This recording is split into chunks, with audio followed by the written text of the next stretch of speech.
সমাজপতিরা আমি মনে করি আল্লাহ প্রেরিত রহমত এবং আশীর্বাদ।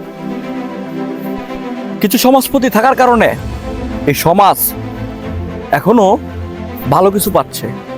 পারিপার্শ্বিক বিষয়গুলা বিভিন্ন ঝামেলা, বিভিন্ন ঝামেলা যাই হোক শেষ হচ্ছে তারা ভালো দিক দেখিয়া, তাদের ভালো গুণ দেখিয়া।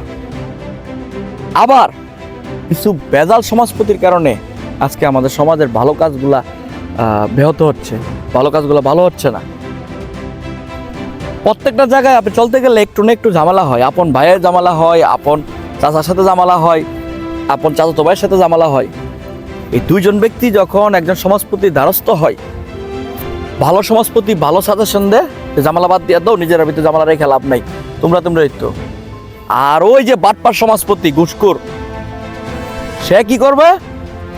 দুজনের পরামর্শ দিবে, তুমি গিয়ে মামলা করো, আর এরা ডেকে নিয়ে এসো তো ঝামেলা করুম। আবার এ আসতে তোমার নাই মামলা করছো, তুমিও করো, এর পকেট ভরতেছে।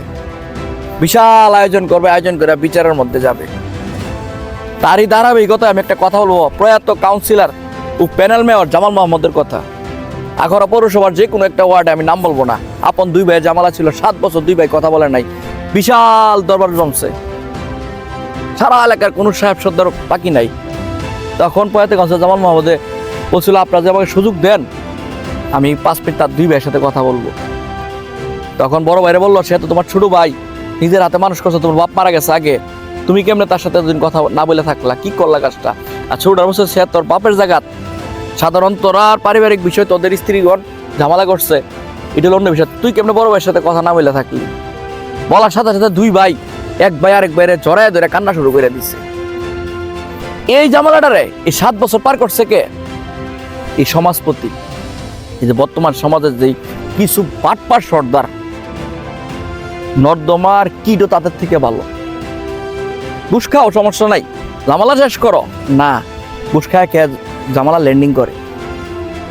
এই ভেজাল সমাজপতির কারণে অনেক পরিবার ধ্বংস হয়ে গেছে। এই ভেজাল সমাজপতির কারণে অনেক সংসার ধ্বংস হয়ে গেছে, অনেক মানে পুরো গোষ্ঠী সব 4টা-5টা ভাঙন সৃষ্টি হয়ে গেছে এই ভেজাল সমাজপতির কারণে। আমরা যারা আছি, সামাজিকতা মেনটেন করি, আমরা খেয়াল রাখবো কোনো ক্রমে কোনোভাবে যাতে ভেজাল সমাজপতিকে আমরা সমর্থন না করি। একজন ভালো মানুষকে সমর্থন করি সব সময়। তার পাশে 1 জন 2 জন 5 জন দাঁড়ালে সে সত্য কথাগুলো বলতে পারবে। ভালো মানুষের পাশে তো ইতিমধ্যে সত্য কথা বলার মতো লোকই থাকে না। আমি কথা দীর্ঘায়িত করবো না। আপনাদেরকে আল্লাহ পাক জ্ঞান দিছে, কে ভালো কে খারাপ বুঝার তৌফিক দান করছে।